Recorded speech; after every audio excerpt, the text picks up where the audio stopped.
नमस्कार. मी आशाच किचनमध्ये आपल्या सर्वांचं स्वागत आहे. आज आपण दूध न आटवता 15 ते 20 मिनिटात हलवायचा बनवणार आहे केसरी पेढा. घरच्या घरी झटपट आणि सोप्या पद्धतीने. चला तर आपण केसरी पेढा बनवायला सुरुवात करूया. केसरी पेढ्यासाठी लागणारं साहित्य ह्या वाटीने 2 वाटे मिल्क पावडर घेतलेली आहे. अर्ध्यापेक्षा जास्त म्हणजे पाऊण वाटी पिठी साखर घेतलेली आहे. या चमच्याने आपल्याला 3 चमचे साजूक तूप घ्यायचं आहे.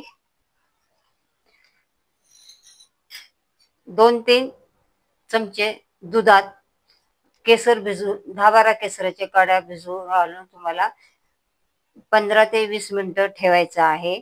असा त्याला कलर येऊन द्यायचा आहे. जास्त वेळ ठेवला तरी अर्धा तास ठेवलं तरी चालेल. आणि अर्धी वाटी दूध मी उकळून थंड करून घेतलेलं आहे. आणि सजावटीसाठी आपल्याला केसर लागणार आहे. चला तर आपण रेसिपीला सुरुवात करूया. आपल्याला जाड तळाची कढई घ्यायची आहे. गॅस चालू करायचा आहे आणि कढई गरम करून घ्यायची आहे. आता त्यात आपल्याला हे आपण अर्धी वाटी दूध घेतलेलं आहे ते याच्यात टाकायचं आहे. दूध गरम करून थंड करून घेतलेलं आहे. याच्यात तुम्हाला आता या चमच्याने 3 चमचे साजूक तूप घालायचं आहे.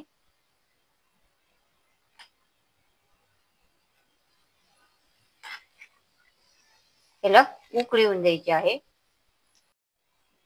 आता आपल्याला याच्यात दूध उकळलेलं आहे. याच्यात दूध पावडर थोडी थोडी करून घालायची आहे. त्याच्या डिकळ्या होऊन द्यायच्या नाहीये.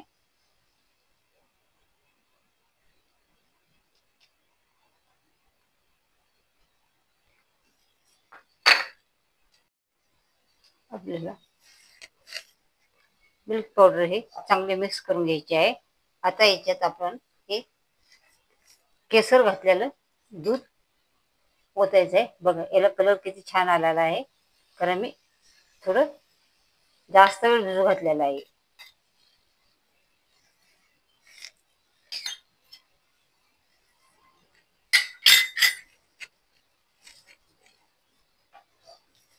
म्हणूनच याला म्हणतात केसरी पेढा.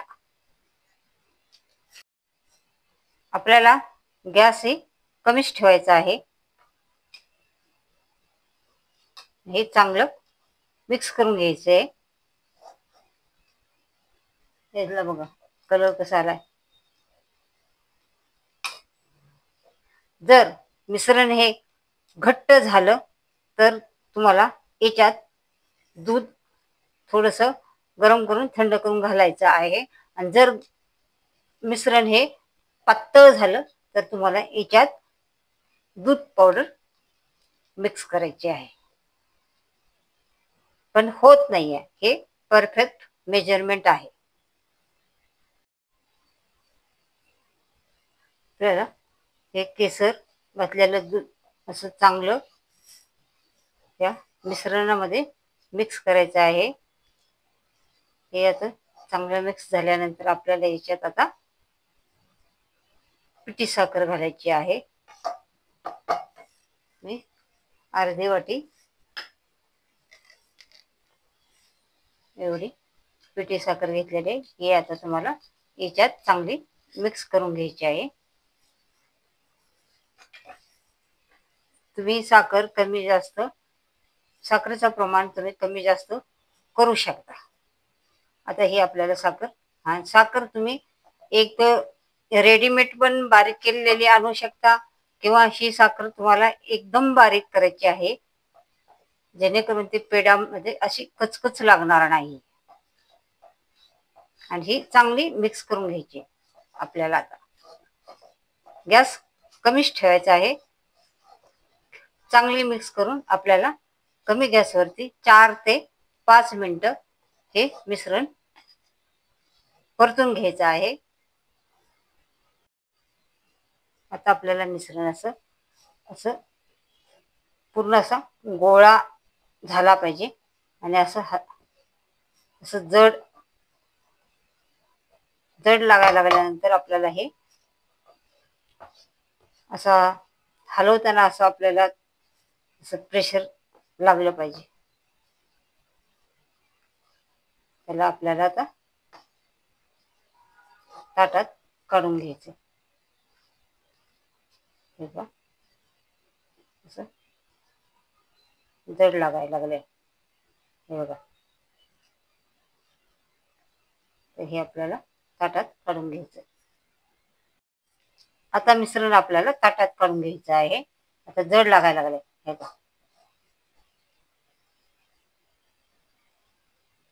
चला मिश्रण ताटात काढून घेऊया. हे बघा, ताटात मिश्रण काढून घेतलेलं आहे. आता ह्याला थोडस थंड होऊन द्यायचंय, म्हणजे असं कोमट ठेवलं पाहिजे, नाहीतर हाताला चटके बसतात. हे करा, झालेलं आहे, पण थोडस आपण थोडं थंड होऊन देऊया. आता आपलं हे पेढ्याचं मिश्रण तयार आहे पेढा करायला. आता आपण तुम्हाला ज्या पद्धतीच्या आकाराचे पाहिजे तसे तुम्ही पेढे बनवू शकता. मोठा, छोटा, बारीक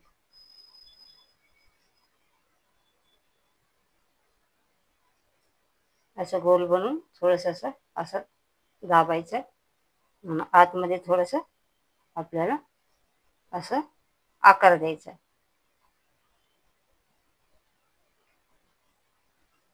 मी आता सगळे पेढे बनवून घेते.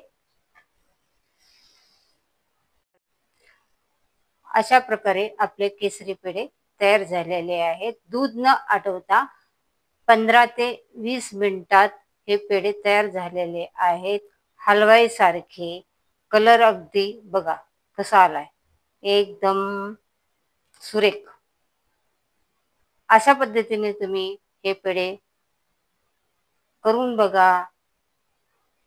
अशाच किचनच्या रेसिपी बघत राहा, करून बघा, लाईक करा, सबस्क्राईब करा, कमेंट करा. चला बाय. आता नारळी रक्षाबंधन आलेला आहे. आता घरच्या घरी तुम्ही हे पेढे बनवून बघा. चला बाय.